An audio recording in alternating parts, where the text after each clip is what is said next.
दोस्तों, आज मैं आपके लिए साइंस से संबंधित एक महत्वपूर्ण टॉपिक लेके आया हूँ। यह topic REET level first and second के लिए काफ़ी महत्वपूर्ण है। अन्य जो भी एग्ज़ाम हैं जैसे बैंक है, एसएससी है, इनके लिए भी ये वीडियो है वो अच्छा है। ठीक है, तो ये टॉपिक आप ज़रूर देखना। अपना टॉपिक है साउंड, ध्वनि। तो ध्वनि क्या है? ध्वनि ऊर्जा का एक रूप है। ध्वनि क्या है? ऊर्जा का एक रूप है।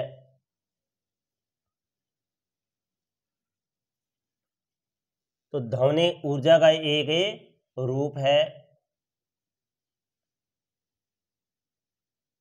ध्वनि उत्पन्न कैसे होती है? जब किसी भी वस्तु में कंपन उत्पन्न होते हैं, जब किसी भी वस्तु में कंपन उत्पन्न होते हैं, जब किसी भी वस्तु में कंपन होते हैं तो ध्वनि उत्पन्न होती है। तो ध्वनि उत्पन्न होती है जब हम किसी भी वस्तु पर चोट मारेंगे और उसमें कंपन उत्पन्न होंगे तो ध्वनि उत्पन्न होगी। अब बात करते हैं ध्वनि के अभिलक्षण। ध्वनि के अभिलक्षण यानी ध्वनि के 3 मूलभूत लक्षण होते हैं। जैसे ध्वनि में आवृत्ति होती है। ध्वनि में क्या होता है? ध्वनि में आवृत्ति होती है। ध्वनि में तरंगदैर्ध्य होती है।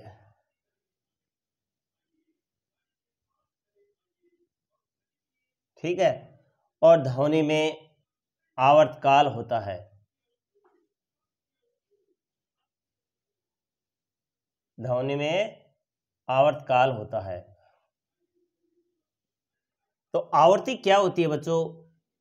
आवृत्ति 1 सेकंड में होने वाले कंपनों की संख्या को क्या कहते हैं? आवृत्ति कहते हैं। 1 सेकंड या एकांक समय में होने वाले कंपनों की संख्या को क्या कहते हैं? कंपनों की संख्या को क्या कहते हैं? आवृत्ति कहते हैं। इसे न्यू से लिखा जाता है। ये एक ग्रीक शब्द है, लिखा जाता है, यानी इसे न्यू से लिखा जाता है।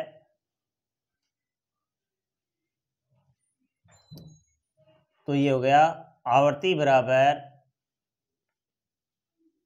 1/समय। तो आवृत्ति बराबर 1/t। तो आवृत्ति बराबर हो गया, यानी आवृत्ति का मात्रक क्या हो गया? समय -1।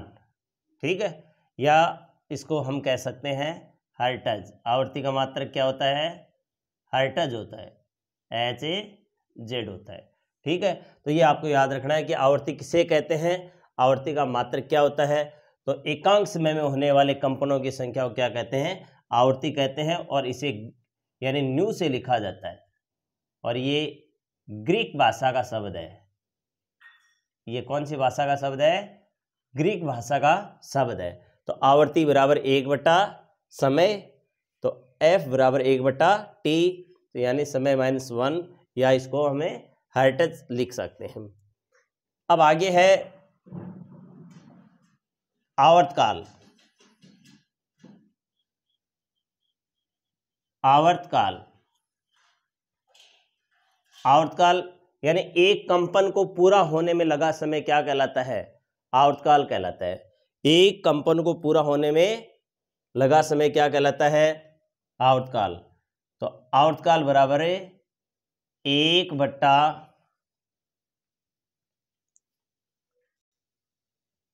तो आवर्तकाल की परिभाषा ये होगी, एक दोलन को पूरा करने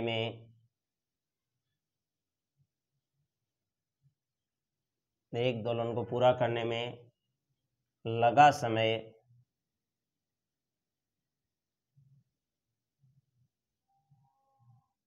आवर्तकाल कहलाता है, यानी तरंग का आवर्तकाल कहलाता है।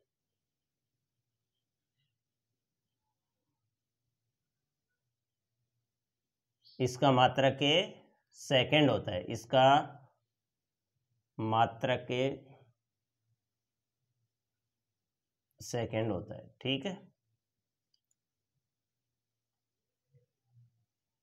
अब पढ़ेंगे हम तरंग दैर्ध्य। तरंग दैर्ध्य, तो तरंग दैर्ध्य क्या होती है?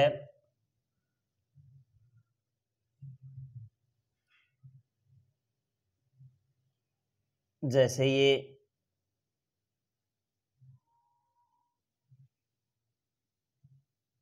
विक्षोभ के संचरण की दिशा है और ये है समय, तो ये दो क्रमागत क्या हैं? ये सरंग है, ये सरंग है, ये सरंग है। तो दो क्रमागत सरंगों के बीच की दूरी क्या कहलाती है? तरंग दैर्ध्य कहलाती है। या दो क्रमागत जो गर्त होते हैं, दो क्रमागत गर्तों के बीच की दूरी को क्या कहते हैं? तरंग दैर्ध्य कहते हैं। तो दो क्रमागत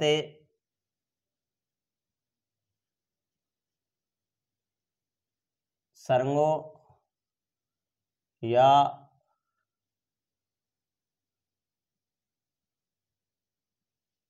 गर्तों के मध्य की दूरी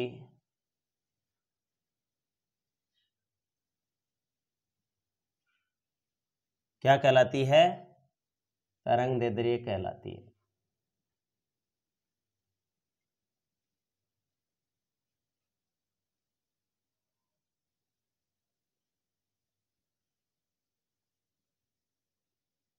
या दो क्रमागत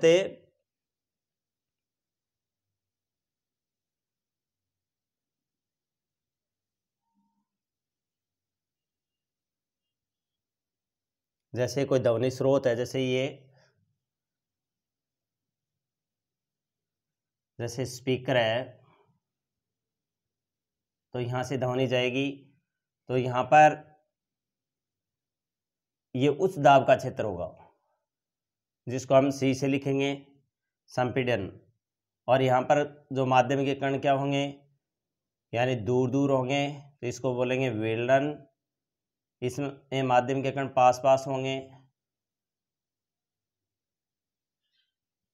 इसको संपीड़न क्षेत्र कहेंगे। इसमें दूर दूर,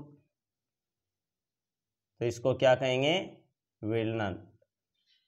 तो दो क्रमागत संपीड़न या दो क्रमागत विलयनों के बीच की दूरी है, इसे क्या कहा जाता है? तरंग दैर्ध्य कहा जाता है। यानी दो क्रमागत सरंगों या दो क्रमागत गर्तों के मध्य की दूरी को क्या कहते हैं? तरंग दैर्ध्य। या दो संपीड़न क्रमागत संपीड़नों अथवा दो क्रमागत विलयनों के मध्य की दूरी को क्या कहते हैं? तरंग दैर्ध्य कहते हैं। इसे लैम्डा से लिखा जाता है, से लैम्डा से लिखा जाता है या दर्शाया जाता है।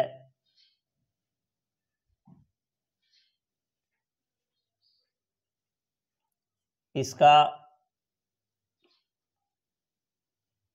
एसआई मात्रक क्या होता है?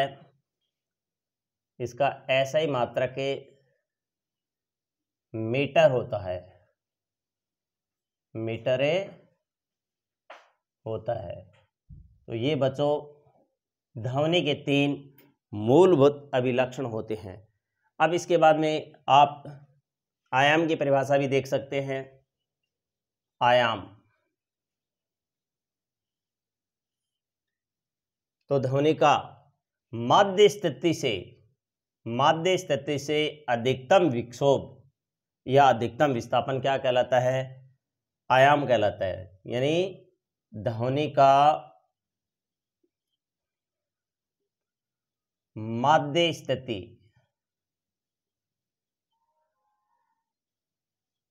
से अधिकतम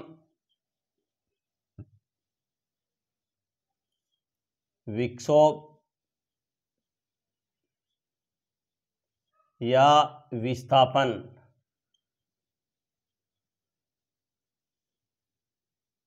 आयाम कहलाता है।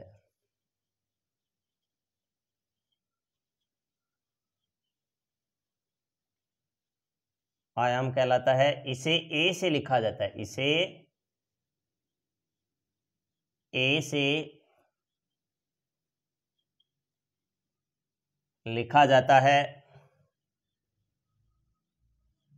एग्जाम में आ सकता है कि माध्यम के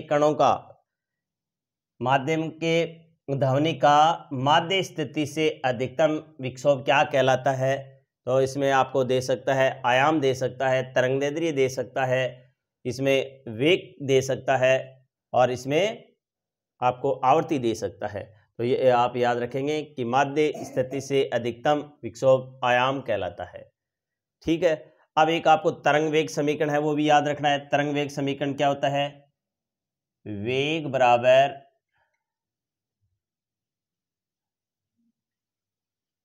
तरंगदैर्ध्य इंटू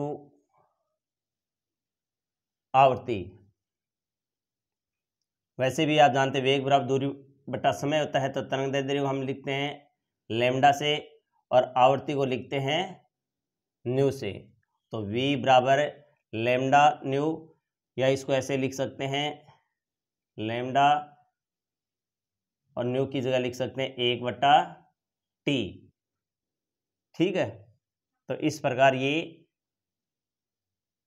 तरंग वेग हो जाएगा। हम तरंग के वेग के बारे में पढ़ रहे हैं। एकांक समय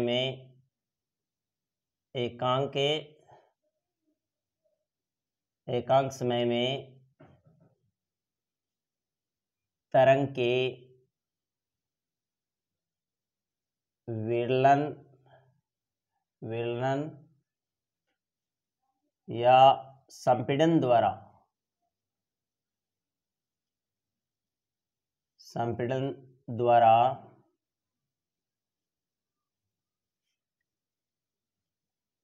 तय की गई दूरी तरंग का वेग कहलाता है। तरंग वेग कहलाता है। एकांक समय में तरंग के विलन या संपीड़न द्वारा तय की दूरी क्या कहलाती है? तरंग वेग कहलाता है। तो वेग बराबर क्या हो जाएगा? दूरी बटा समय। क्या हो जाएगा? वेग बराबर दूरी बटा समय। दूरी को हम लिखते हैं लैम्डा से और समय को लिखते हैं t से।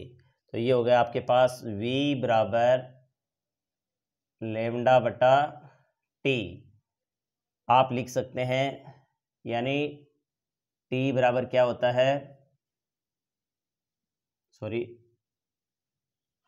v बराबर 1/t। ठीक है, 1/t। तो वेग बराबर लैम्डा इंटू 1/ आपके पास क्या है? 1/t है। तो आप 1/t की जगह क्या लिख सकते हैं? न्यू लिख सकते हैं। तो आपके पास हो गया वेग बराबर लैम्डा न्यू, यानी वेग बराबर तरंगदैर्ध्य इंटू आवृत्ति हो जाएगी। ठीक है, ये तरंग वेग समीकरण भी कहलाता है। ठीक है, पढ़ेंगे ध्वनि। अब मैं आपसे ध्वनि के वेग से संबंधित कुछ प्रश्न पूछ रहा हूं कि ध्वनि का वेग सर्वाधिक होता है, सर्वाधिक होता है। ऑप्शन है ठोस में,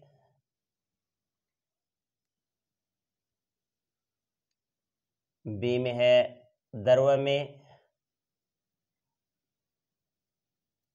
सी में है गैस में, और डी में है उपरोक्त सभी। तो बच्चों ध्वनि का वेग है वो सबसे अधिक किस में होता है? ठोस में होता है। इसलिए विद्यालय की घंटी होती है वो धातु की बनी होती है, तो इसमें उत्तर रहेगा ठोस। अगर ये प्रश्न इस प्रकार पूछा जाए,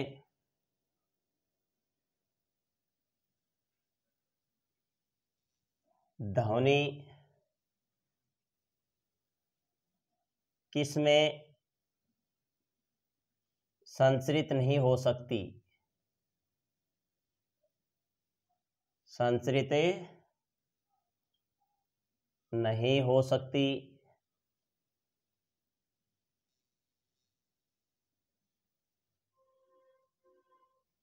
जैसे ए में दे दिया आपको ठोस में, बी में दे दिया द्रव में, और सी में दे दिया आपको गैस में, और डी में दे दिया निर्वात में।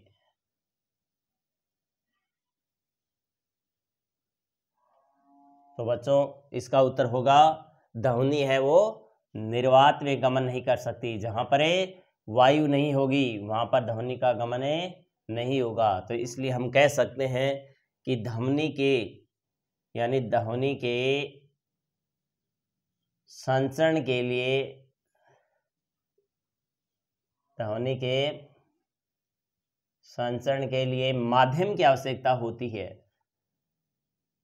माध्यम की आवश्यकता होती है।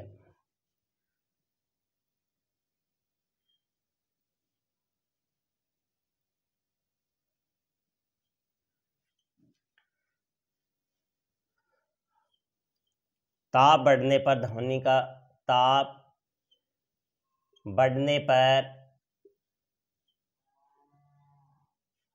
ध्वनि का वेग, ध्वनि का वेग बढ़ जाता है।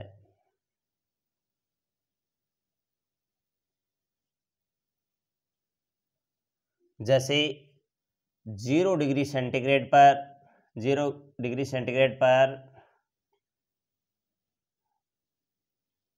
ध्वनि का वेग 331 मीटर प्रति सेकंड होता है, और ये 22 डिग्री सेंटीग्रेड पर ध्वनि का वेग 344 मीटर प्रति सेकंड हो जाता है। अब हम पढ़ेंगे सर्वयता की परास। सर्वयता की परास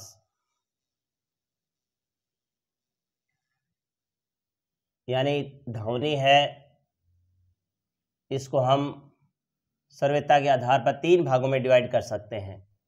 जैसे असर्वे ध्वनि, असर्वे ध्वनि,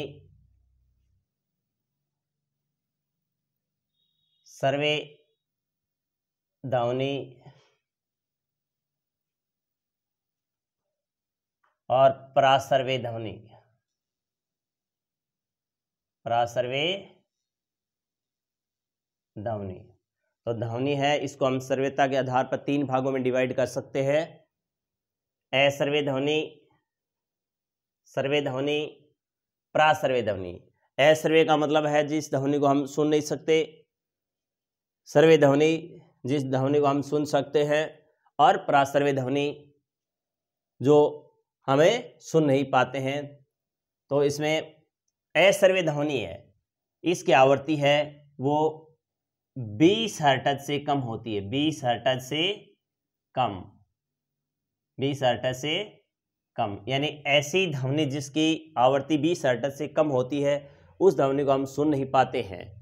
और सर्वे ध्वनि है, इसकी आवृत्ति होती है 20 हर्ट्ज से 20 किलो हर्ट्ज, या 20 हर्ट्ज से 20,000 हर्ट्ज। अच्छा प्रश्न है, परीक्षा में आ सकता है, यहां से प्रश्न जरूर आएगा। और प्रासर्वे ध्वनि है, इसकी आवृत्ति 20 किलो हर्ट्ज से अधिक होती है, 20 किलो हर्ट्ज से क्या होती है, अधिक होती है। अब 25 हर्ट्ज तक की जो ध्वनि होती है, उसको छोटे बच्चे और कुत्ते हैं वो सुन सकते हैं।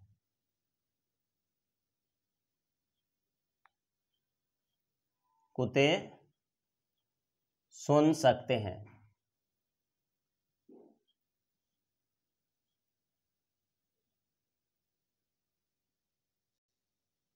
तो 25 हर्ट्ज तक की जो ध्वनि है वो 5 वर्ष से कम आयु के बच्चे और जो कुत्ते हैं वो सुन सकते हैं। और 5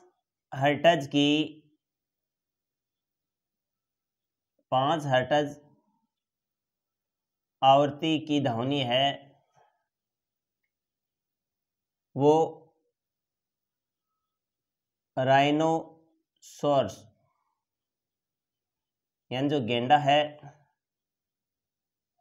वो सुन सकता है, और इससे वो संपर्क स्थापित करते हैं। ठीक है। और हाथी और जो व्हेल है, ये असर्वे जो ध्वनियां होती हैं उनको महसूस कर सकते हैं। असर्वे ध्वनियां हैं, इनको महसूस कर सकते हैं, महसूस कर सकते हैं। जब भूकंप आता है तो भूकंप क्या करता है, जब यानी आने से पहले प्रघाती तरंगें छोड़ता है, यानी प्रघाती तरंगों से पहले कम आवृत्ति की असर्वे ध्वनियां है वो छोड़ता है, और इससे जो व्हेल और हाथी जैसे जानवर हैं वो क्या हो जाते हैं, विचलित हो जाते हैं, और हम यानी अनुमान लगा सकते हैं कि अबे भूकंप आने वाला है। और जो प्रासर्वे ध्वनि है, प्रासर्वे ध्वनि कौन कौन उत्पन्न करते हैं, चमगादड़,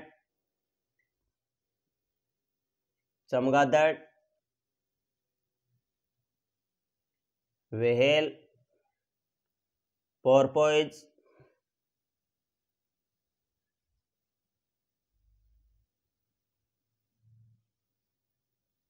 और कुछ जो सलभ होते हैं कीट, वो क्या करते हैं, प्रासर्वे या प्राध्वनि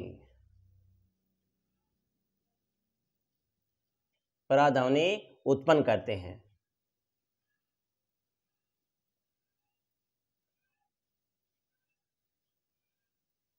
और जो प्रासर्वे ध्वनि है, इसका उपयोग ईसीजी में होता है और इसका उपयोग किसी ट्यूमर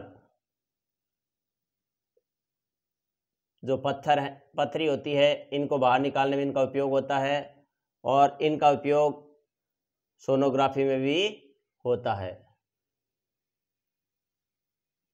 सोनोग्राफी में भी होता है।